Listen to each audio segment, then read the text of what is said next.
Hello, in this video I'm going to talk about a Newsweek magazine from October 14th, 1968, entitled Racing the Russians, Next Stop, the Moon. This is part of my ongoing series on the 1969 moon hoax by NASA. I'm going to show you the cover of that magazine now. You can kind of see on the cover, there was a demo of an astronaut playing around with rocks. This is kind of what NASA, or Newsweek rather, was putting out at the time for the public.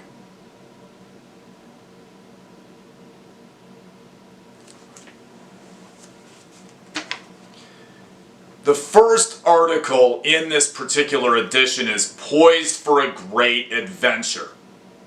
Keep in mind, what they're writing here based upon photo evidence and verbiage is basically myth.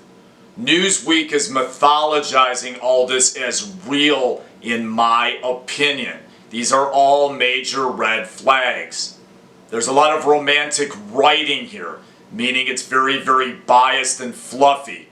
There's no dissenting opinions on whether this could have been faked or whether the government is not telling the public the full truth about anything.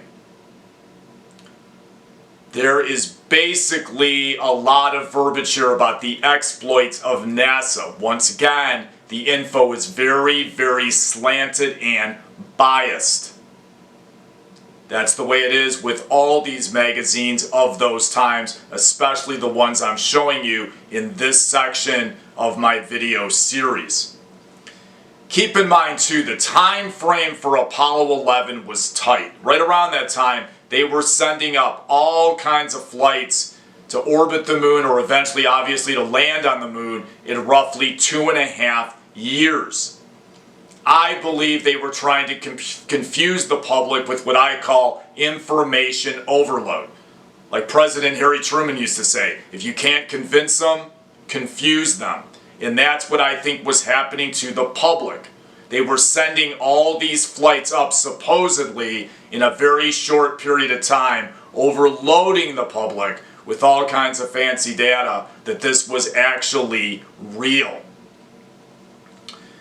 Apollo 7 was supposedly the size of a closet, and supposedly the living area was also the size of a closet.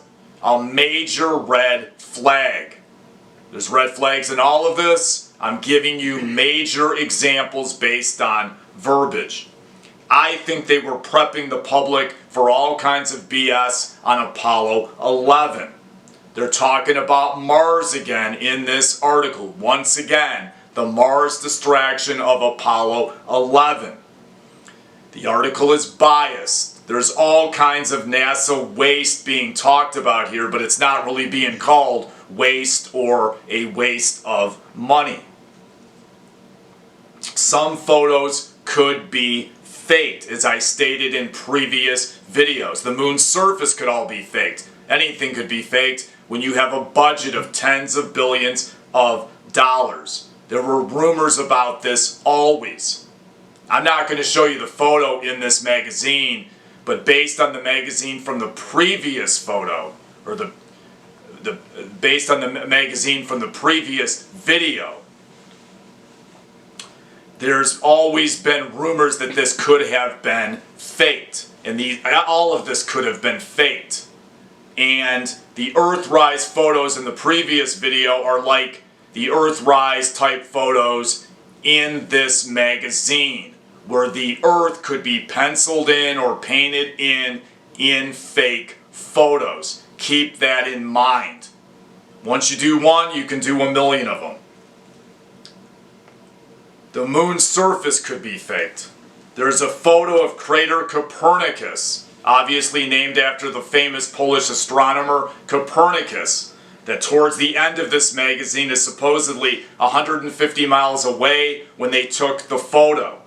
It looks too flat. It doesn't look contoured or deep enough. In my opinion, that was probably faked. It just doesn't add up When you start looking at all of this and corroborating evidence, folks, it's obvious the 1969 moon landings were faked. Any conspiracy is going to be proved by general corroboration of evidence. When it doesn't add up, you know it's probably a hoax. Okay, thank you for your time. Thank you for your consideration. Please make a note that my next video is going to be on why I think the recent U.S. Supreme Court decision on birthright citizenship was completely wrong. And I'm going to analyze that in the next video.